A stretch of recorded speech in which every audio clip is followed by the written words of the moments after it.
hand on it. You see, if we were sorting these 6 cards using the insertion sort algorithm as we know it, the first card that will catch our attention is the 4th one, in our case the 6 of hearts, as the first 3 are already sorted. Now, because the card preceding our 6 is a king, then we have to swap these 2 cards.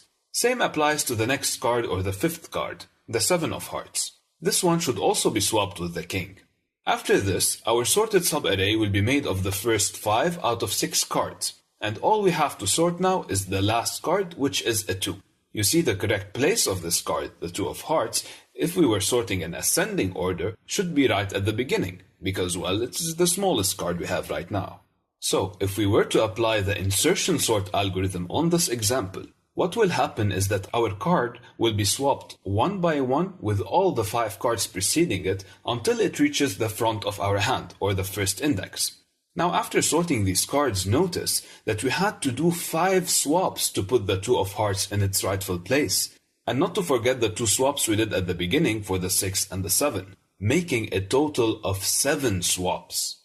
However, imagine if the first thing we did was swap this king with the 2 of hearts. All we will be left with is moving the 2 twice to place it at the front of the cards. So if we do that, if our first move is swapping the king and the 2 of hearts, we will obtain the same exact sorted cards at the end, but instead of making 7 swaps, we did just 3, which is less than half. What we just did was using an optimized version of the insertion sort algorithm, the shell sort algorithm.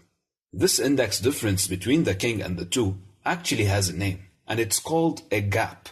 Shell sort uses this gap to exchange the items that are far apart in a given array, bringing them closer to each other, hence reducing the number of swaps required for the overall sorting. This gap is then decremented until it reaches 1, and when it does, it means that we are right back to the insertion sort. Because if you take a closer look, you will notice that in insertion sort we are comparing adjacent elements, or elements having a gap of 1 between them. Let's take this array of integers as an example and try to sort it using the shell sort algorithm. For the shell sort algorithm to work, we will need to define the gap I was telling you about. Usually, our starting gap is half the number of elements sorted in the array, so in this case it is 4. What this means is that we will apply insertion sort on every 4 elements of the array, starting from the gap. Let's take these elements apart and sort them. By doing that, we are making our array partially sorted, which is the best condition under which the insertion sort algorithm works. After doing that, we will have to reduce the gap. Remember, our ultimate target here is to make this gap reach 1, because when it does, we will fall into the insertion sort algorithm again, but this time, the insertion sort will deal with the partially sorted array, not a messy one. Hence, it will execute much faster. To reduce the gap, we usually divide it by 2. In this case, the gap will become a 2. Let's go ahead and sort every 2 items in the array as we did a few seconds ago when the gap was 4. And after we are done, divide the gap by 2 again. Our gap has finally reached 1, and as you can see, we only have 2 out-of-place elements, the -1 and the 25. Both of these elements require only 1 swap with the item preceding them, exactly like an insertion sort. Both of these swaps will be done within 1 iteration, and after that last iteration, our initial array will be finally sorted using the shell sort algorithm. Notice that when our gap reached 1, we didn't have to move these last elements farther than 1 slot, and that is exactly why the shell sort algorithm has proven to be better than insertion sort. Now let's try to implement this algorithm together. What I did here is take exactly the same piece of code we wrote in our insertion sort video, which again you can find linked in the description below. The first thing I did is just rename the class from insertion sort to shell sort, and that's our first step. We have to keep the generic parameter though. We needed to be able to use this class across several types. Also, the constructor is needed in order to initialize and take in the array that needs sorting. Until now, everything remains the same.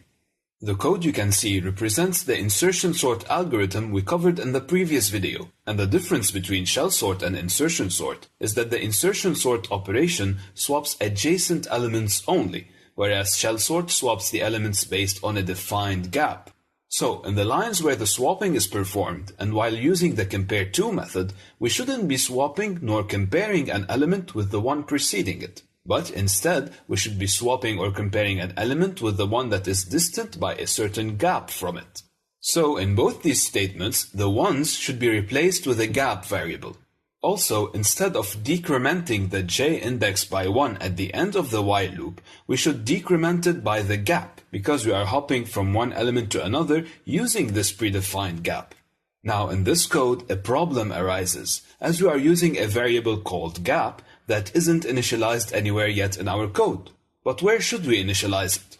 Remember, we said that the gap should start off as half of our array length and get divided by 2 until it reaches 1. And for every value of this gap, the code we can see in front of us should run. Guessed it?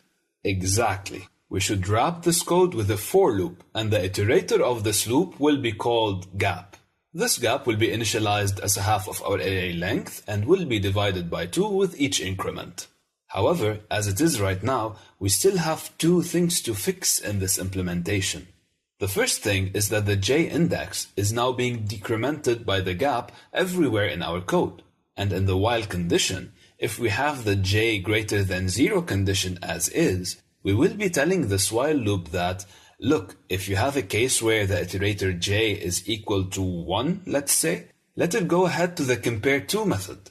And in this method, if our gap was 2 or 4, like in our previous examples, we will be comparing the element at index 1 to the element at index minus 3. And this will definitely throw an index out of bounds exception. To fix this, instead of checking if j is greater than 0, what we have to do is check if j is greater or equal than the gap, and only allow it to proceed to the compare2 method or to the swapping